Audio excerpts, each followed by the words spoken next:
So g'day all, Group 1 preview time, and we're looking at the big one, the Cox Plate tomorrow. And I've got Trevor Lawson online to talk about it. How you going, Trev? Good, Mark. Yeah, it's interesting field this year. A few internationals, though we're still not 100% sure on Friday morning if a couple of them are going to take their place with the vet checks. But interesting field of the locals and internationals. But yeah, we might just as usual, just start with your speed map. Have a bit of a look at that and see how you think the race will play out. It's a little bit speculative with the overseas horses, but I think the 3-year-old will lead Grand Slam. It'll lead quite easily. I thought Colding has been going forward lately. I thought it probably could go forward from the barrier. Magic Wand will sit up on the speed. Probabile, Master of Wine from inside barrier won't probably want to go back too far. Then I've got the imports, Aspartar and Armory. There's, I think from their draws, they can sort of sit there. Arcadia Queen probably settles slightly back off midfield. And then Mugger 2 and Natoyo gets back and Humidor gets back. And Russian Camelot, he's drawn 15. It is only, 200, just over 220, might be 250 metres to the corner. Yeah. It's the deadly barrier for, it's the wide barriers at the 2000, unless you actually are like the natural leader. So I think if Damien was going to go forward, he would have to soul it to start with. Does he have a choice but to go forward? What else is he going to do? Well, I just thought he'd go back. Because he might try and sneak forward and sit midfieldish, possibly wide. Has it really got to turn a foot? I guess it's sat wide. No, but then it hasn't. But I think if he goes forward, he won't get into maybe the 1500. Yeah. Unless the 3-year-old took off and broke up the field, because you sort of got these horses, are off the fence. And then if Arcadia Queen kicked up, it hasn't got, initially it hasn't got any more speed than to actually settle there. So he's going to have to sort of push it. And as I say, they'll all be going round. It'll be 5 and 6 wide going out straight, and then it's got to keep going. So And I don't know, but then I just saw, and then it's going to the Melbourne Cup. It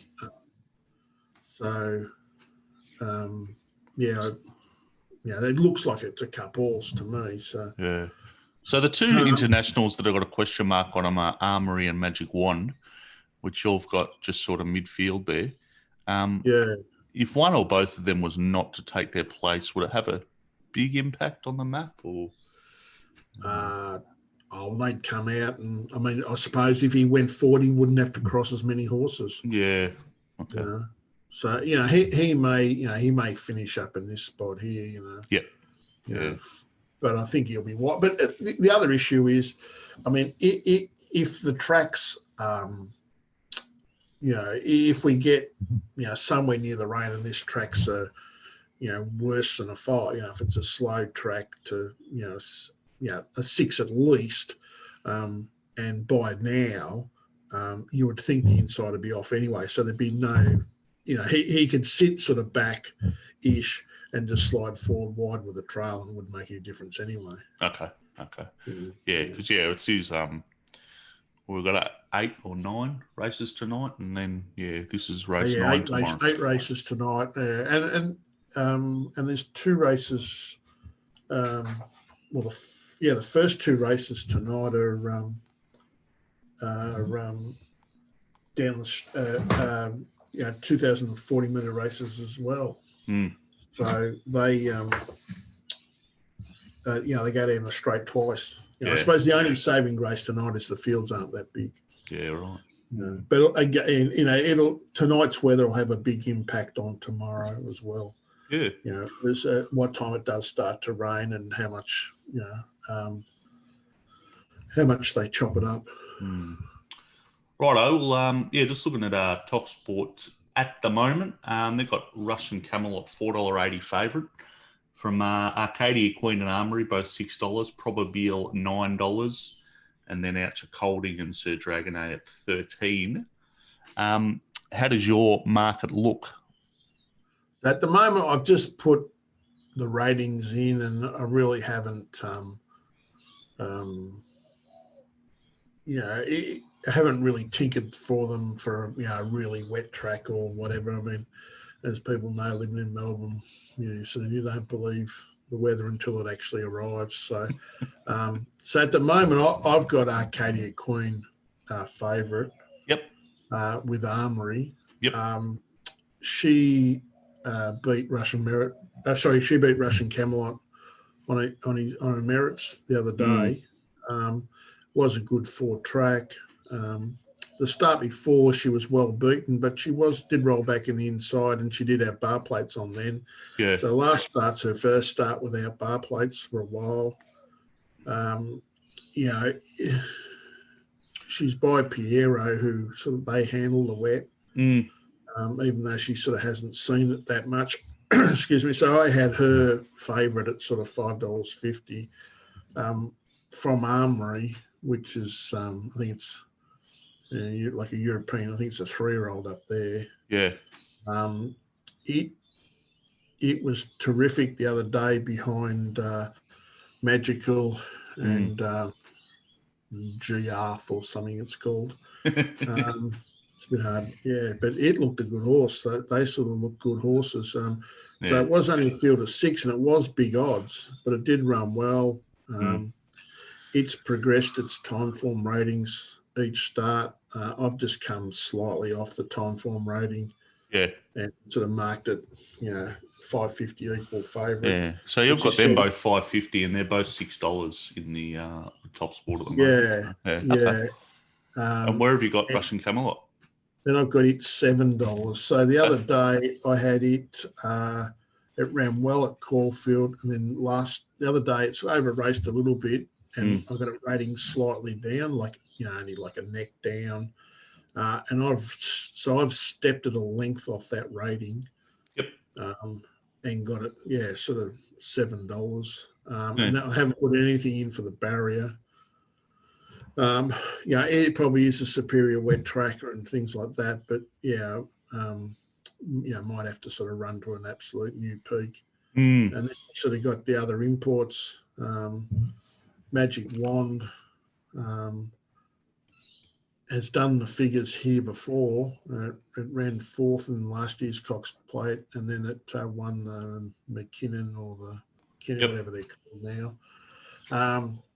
But this year it's sort of like it's coming here off getting beaten 17 lengths last start. And it is a bit sore. So at the moment I've got it $13, but I may push it out slightly. Yeah, it's $26 at the moment with TopSport, and as we said, there is the question mark over it. I think they were talking of foot abscess last night. So I might sort of have it.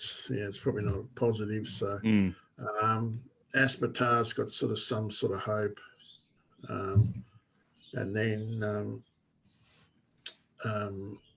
Sir Dragonet, I've sort of got it $23. Yep. But they're just sort of hard races nowadays. They've sort of just been spoilt. They've just been spoilt by, you've got so many unknowns, you sort of these international horses, and you're using sort of third-party ratings to try and line them up. And a lot of them don't sort of race against each other sometimes, so you sort of can't do that into account, or they're coming out of small fields. Where have you got Probabile, the Kiwi? So I've got it $32. I've sort of, it had 52.5 in the Epsom the other day, and then sort of goes to Group 1 weight for age here. I would have thought it would have had to run to a new peak. Yep. But I'm hoping I can find better races to bet in. As I say, you're just with the internationals, just sort of spoils these races nowadays. The other one that there's been a bit of money for is Colding. What are your thoughts? And is he up to this level? I didn't think so. So I've marked him 40 to 1. Yep. I got his last two figures. Sort of did 63. He did slightly better last year. He basically came here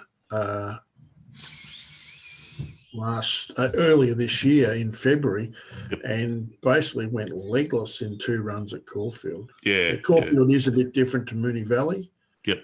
But he's had, two runs this way of going and gone legless both times. Yeah. Okay. And then basically they sent him straight back. So, sometimes Moonee Valley, the camber can help them, but arguably you could argue the point that he may not be the horse that he was there, but I don't think he's a Cox Plate horse personally.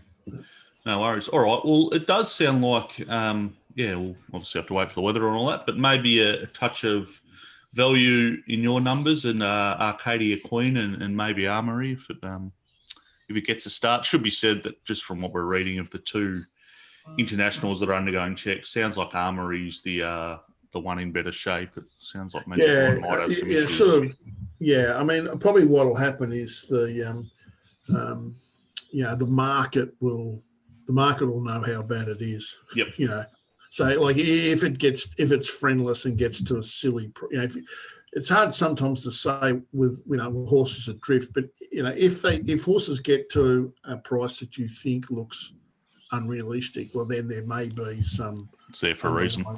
Yeah, it's there for a reason. But if horses just sort of drift from sort of $4 out to $6, that's nothing. But all of a sudden there's $10 or $12 or something like that. You sort of So you can sort of see that, but you would hope that if there is something wrong, they may come out. But sometimes the vets have different ideas to the people, with the horses. Years ago, Universal Prince used to walk scratchy, and I think it was finished up being scratched out of the Melbourne Cup. And I think the trainers tried to argue there was nothing wrong with it. That's how it was all the time.